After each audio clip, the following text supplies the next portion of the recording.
As promised, I am adding this final video to my series on self-reinforcing feedback loops. In this particular video, I point out that even the Intergovernmental Panel on Climate Change, a stunningly conservative scientific body, has concluded that climate change is irreversible. The IPCC reached this conclusion with their special report on the ocean and cryosphere, published September 24, 2019. After the standard 15-second news cycle, we didn't hear about the report again. In contrast, we continue to hear paid scientists, governments, and media outlets lie about the irreversibility of climate change. How conservative is the IPCC? A peer-reviewed paper in the March 18, 2019 issue of the prestigious journal Bioscience, quote, found that the tone of the IPCC's probabilistic language is remarkably conservative, end quote. Peer-reviewed journals such as Bioscience use conservative language from conservative scholars to reach conservative results. Yet this paper found that the tone of the IPCC's probabilistic language is remarkably conservative. Given that background, let's take a look at what the IPCC concluded in its special report on the ocean and cryosphere. First, though, a little history. This is not the first time the IPCC has reported on the irreversibility of climate change. In the November 2, 2014 issue of the Washington Post, the headline reads, quote, "Effects of climate change irreversible, UN panel warns in report," end quote. That assessment, completed some 6.5 years ago, admits to the irreversibility of climate change.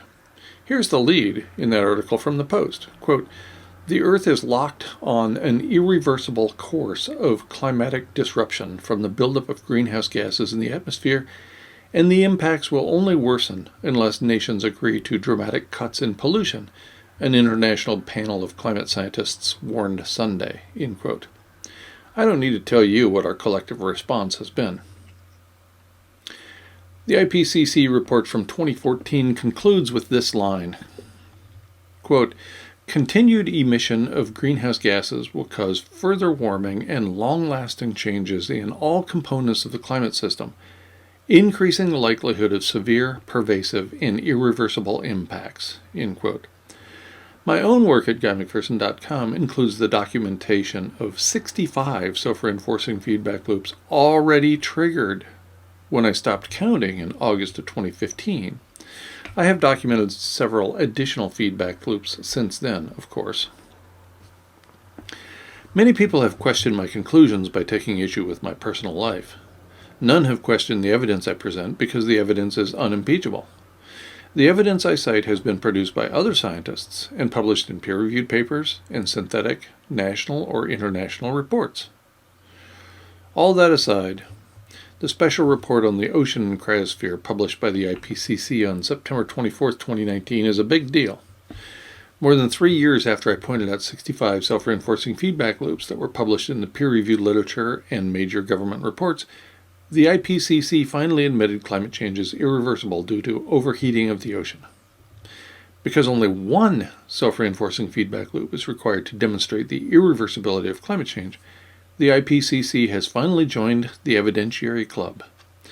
To paraphrase George Carlin, it's a big club filled with abundant evidence, and the IPCC is now in it.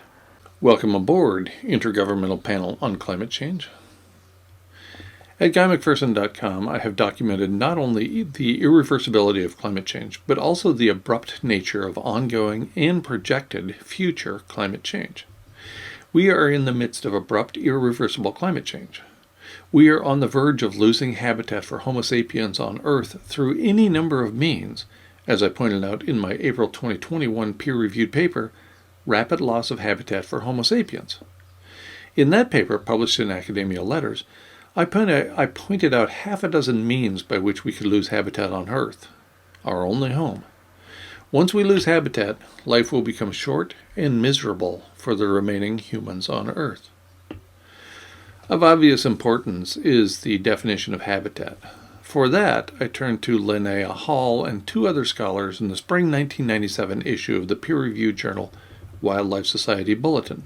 Quote, "We define habitat as the resources and conditions present in an area that produce occupancy, including survival and reproduction, by a given organism. Habitat is organism-specific. It relates the presence of a species, population, or individual to an area's physical and biological characteristics. Habitat implies more than vegetation or vegetation structure. It is the sum of the specific resources that are needed by organisms. Wherever an organism is provided with resources that allow it to survive, that is habitat." End quote. In other words, habitat is everything a species needs to survive and reproduce. If there's no clean air, no potable water, or no healthy food, then habitat is not present. Dangerous ionizing radiation filling the air precludes habitat for humans. So, too, do lack of clean water and lack of healthy food. I pointed out the likelihood of a near-term ice-free Arctic Ocean in this space with a video posted April 30th, 2021. That video was titled "Arctic Ocean Warming, Losing Ice," excerpt from Ask an Ecologist Anything, 25 April 2021.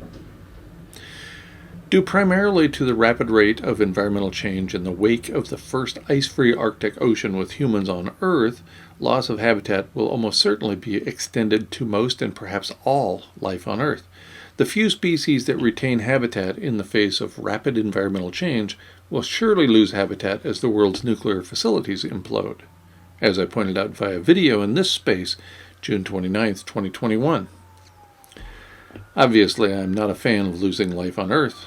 I have no death wish for me, for you, or for the myriad species with which we share the globe.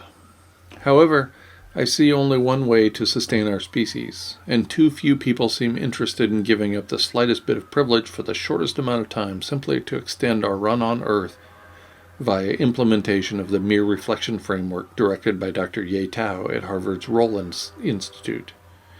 If you're interested in retaining life on this lovely planet, I encourage you to take a look at the Mere Reflection website. Thank you for viewing this video. If you appreciated it, please subscribe to this channel. Additional perks are available for members of the Nature Bats Last YouTube channel, so please consider joining too.